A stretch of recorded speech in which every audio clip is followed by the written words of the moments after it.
Well, hello and good morning, ladies and gentlemen. In this video, we're going to take a quick look at a song that I'm sure everyone has heard called Dance of the Sugar Plum Fairy. And it kind of has a strange, very long name, but excuse me, I'm sure you'll recognize it when I try and play it right now. So here we go.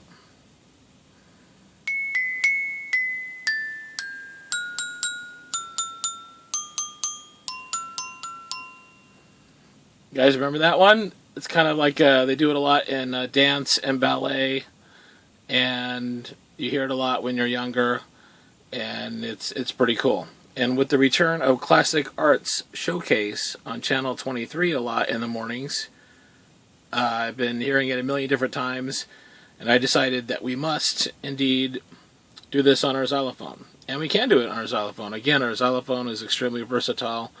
And these are things that happens in operas and orchestras and ballets. And we can do it too. Okay, so taking the first line right here, as you can see,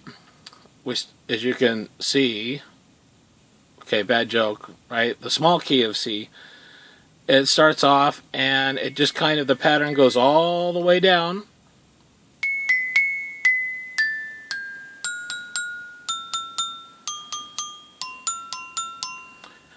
So you just kind of start it off real nice and easy, and then when you get to the orange, the F, that's when you're going to do that's when the 3 pattern is going to start. And then, right? And down here it gets a little interesting, and it looks a little busy. Sorry, I don't have a better marker. I need to go out and buy a nice big marker. And as you can see here, in the actual song that's in the, the operas and the ballets and the real classical music song by Tchaikovsky, there's a little like doo-doo-doo-doo-doo, right, which is a wind instrument. So we're going to mimic that by doing some slides and then still hitting the awesome notes to maintain the melody, and then we can repeat and go back and do it as many times as we want. So here we go with the whole thing. Ready? 1, 2, 3.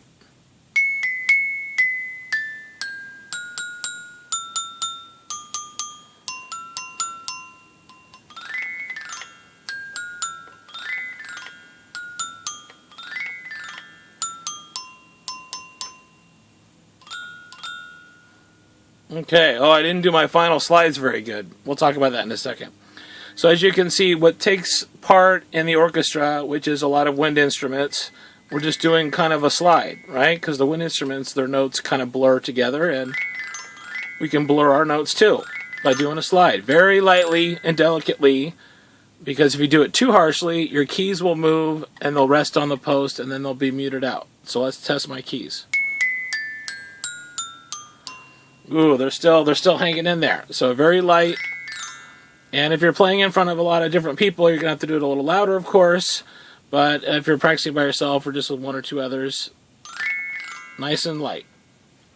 So you can see we slide, it says here, slide from the big C to the small c and back again, then G, F, E, slide again, F, E, D, slide again, E, D, C, right? And so these are just these notes here.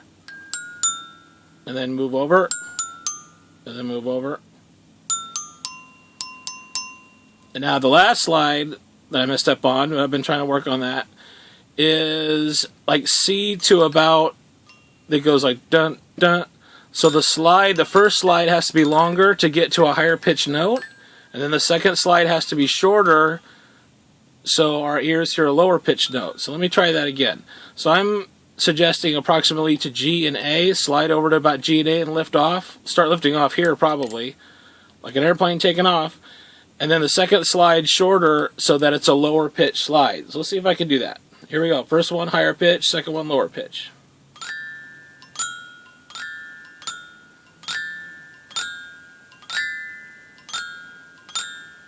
You don't want to go too far, because then that's a little too high of a pitch. But it's pretty hard, I'll admit, but keep on practicing. Okay, one more time.